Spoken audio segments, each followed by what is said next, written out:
Man, look, we got to talk. We got to rip the Band-Aid off this thing before we even think about the Chargers this week. Because what we've been through lately, it's soul-crushing. We are 2-9, sitting near the bottom of the league. We're 31st in scoring, only putting up 15 points per game, and our rushing offense is dead last with 79.5 yards a game. This isn't just bad football. This is a systematic failure that goes deep. And frankly, it led to a bloodbath upstairs. You don't fire 3 staff members in a month unless the foundation is rotting away. It started with the special teams coordinator, Tom McMahon. But the real earthquake was letting Chip Kelly go before Thanksgiving. I mean, this was the highest paid offensive coordinator in the league this season, and he's gone. And his assistant went with him. You're talking about massive institutional embarrassment, especially since minority owner Tom Brady was a big advocate for hiring Kelly in the first place. And now Brady is reportedly disappointed with the whole team's overall performance. The tension is real. The whispers about Pete Carroll being one and done are everywhere. And people around the league are looking at these firings as a sign of desperation. Now we've got Greg Olson stepping in as the interim offensive coordinator, and he knows this record, 2-9, doesn't leave a lot to be really happy about. His immediate job is to figure out how to keep this team stimulated and motivated, to remind them that adversity is how you grow. But let's be honest, that job is made exponentially harder when everyone sees the offensive line giving up 20 sacks in the last 3 games, including a whopping 10 against the Browns, yet the guy coaching that unit, Pete Carroll's son, Brendan Carroll, is still standing on the sideline. That contradiction, that selective accountability, that's a hard pill for the players to swallow when they're being told to fight through tough times and grow from their mistakes. But if there's one thing that keeps the lights on around here, it's the defense. It's the spirit that Patrick Graham preaches, which is anchored by the guy who sets the standard for everyone, Maxx Crosby. Graham says it plain. Maxx Crosby is the leader of the defense, and he is never going to quit. Everyone, coaches and players, follows that lead. That raw drive is the only reason we even have a strategy this week, because that side of the ball refuses to surrender. Now, let's dig into what Greg Olson is actually planning to do to fix this mess against the Chargers. He came right out and said, you can't change everything now. It's too late in the season to teach a new language offensively, like learning a whole new system. So forget wholesale changes. We're only going to see tweaks aimed at being more efficient because clearly the old ways haven't worked. That tells you the playbook structure remains similar, but the focus, the play calling emphasis has to pivot immediately. The biggest asset Olson has is the relationship he already built with Geno Smith from their time in Seattle. That established trust is huge right now. He doesn't have to build that rapport from scratch. He needs Geno to trust the play calls implicitly so the ball can get out on time and they can play with a tempo. Olson noted that he and Geno Smith are on the same page, which is absolutely critical because if the quarterback isn't processing quickly and getting the ball out fast, the protection issues we're dealing with get exponentially worse. Olson is totally synced with Pete Carroll on one thing, and that's the run game. They believe that the successful teams run the ball when they want to run it, not just running it for the sake of balance. We have to get in the mindset that we will run the ball to finish the game in the fourth quarter regardless of the situation or who we're playing. This is about control, tempo, and dictating the pace of the game. The key to making that happen, and frankly, the key to surviving the constant pressure, is getting the ball into the hands of our true playmakers, fast. The tweaks are going to revolve around Ashton Jeanty and the tight end room. Jeanty was drafted because he's a weapon, and Olson knows they have to manufacture touches for him in every way possible. Screen game, quick game, passing game, run game. This strategy maximizes yards after the catch and aims to compensate for our offensive line's inability to hold blocks long enough for deeper, slower routes to develop. If Jeanty can get the ball quickly and break tackles, we move the chains and limit the hits on Geno Smith. And speaking of protection, the tight ends are the lifelines. Brock Powers is obviously a star. Olson called him one of the greatest tight ends here in the league. And he's been setting rookie records. He's the receiving threat, but the whole tight end room is considered the strength of our offense right now.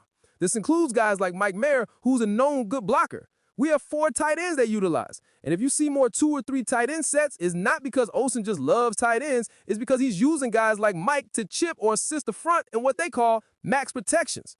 Olson admitted they've tried everything to fix the protection, bringing more guys in, empty formations, and he just flat out said it hasn't worked. That's the bitter truth. Protection, in his view, is an 11-man job, requiring the quarterback getting the ball out on time, receivers running crisp routes, and running backs being solid in protection. But the fundamental issue remains that the offensive line cannot sustain long blocks. That's why everything about the offense, the reliance on Jeanty touches, the heavy use of Brock Powers, the quick throws, is a tactical response designed to mitigate the line's deficiencies. They have to run this quick game strategy against the Chargers defense, which is elite. ranking 5th in total defense and 4th in pass defense. This quick tempo approach must also overcome the Chargers' strength of shutting down successful plays in the first quarter. Olson is executing a tactical emergency response. Win the quick game tempo battle against the defense that excels at preventing explosive plays. Now let's flip it over to the defensive side and talk about Patrick Graham's plan. He's approaching this game against the Chargers with a very clear checklist based on the first time they played them. First, they absolutely have to eliminate the big plays and explosives. Second, they've got to do a better job disguising their coverages. You can't let that quarterback know what's coming pre-snap. And third, they have to get off the field on third down, especially since Graham noted they didn't force enough third downs in the first place. This defensive mandate links directly to the pass rush. Graham said they need to do a better job putting them in the right spots and creating pressure opportunities, because right now it's inconsistent outside of Maxx Crosby. He mentioned guys like Malcolm Kuntz, who had a sack last game, and others like Jonah Leulu and Adam Butler who are working hard. Graham correctly called it a slippery slope to single out individuals because pressure is a combination of rushing and coverage playing together. But here's where the opportunity lies, man, and this is crucial. The Chargers' offensive line is struggling hard. They allowed their opposing quarterback to be pressured on 32% of pass attempts this season, which is the second worst rate in the entire NFL. Patrick Graham has to treat this like a gift. If you can't generate consistent pressure against a team that is statistically one of the worst in the league at protecting that quarterback, then the plan is fundamentally flawed. This is a game where Maxx Crosby needs to have a signature, dominant performance. Graham must scheme up stunts and blitzes, especially since the defense only ran 7 blitzes against the Browns to exploit this weakness. If we fail to pressure them consistently, it's a failure of scheme and personnel depth. Making this even more important is the fact that the Chargers offense has averaged a terrible EPA per play on their first drive since Week 9. We must jump on them early, force a turnover, and alter the entire game script. The major headache on defense is the young secondary going up against the future gold jacket wearer Keenan Allen. Graham spoke with Allen with extreme reverence, calling him a skilled wide receiver, noting his intelligence to play different spots, and recognizing his years of experience that lend to his famous savviness. It's a tough matchup for any young cornerback. The burden falls on the developing young cornerbacks, guys like Hugh Blue Kelly and Darian Porter, who are making the most of their opportunities, working hard on their craft, and focusing on playing with correct leverage and stay on top. This is the ultimate trial by fire. Graham must use those disguises he talked about, rolling safety help where bracket covers their way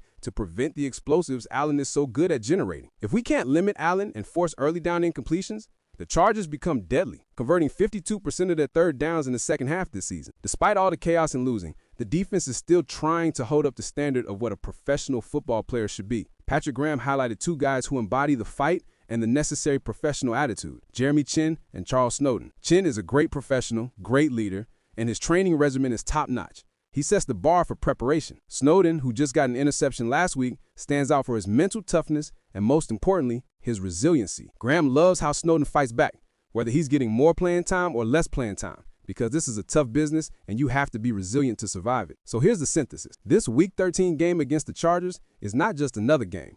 It's a desperate fight for the soul of this team and the jobs of everyone involved. The coordinators have laid out the tactical path, one driven by weakness and one driven by opportunity. But the execution, that comes down to pride. Patrick Graham put the time commitment in perspective. You get 365 days a year to be a professional football player, but only 17 opportunities to play on Sunday. That's it. You have to make the most of it. Get it done, finish strong, and play for the silver and black.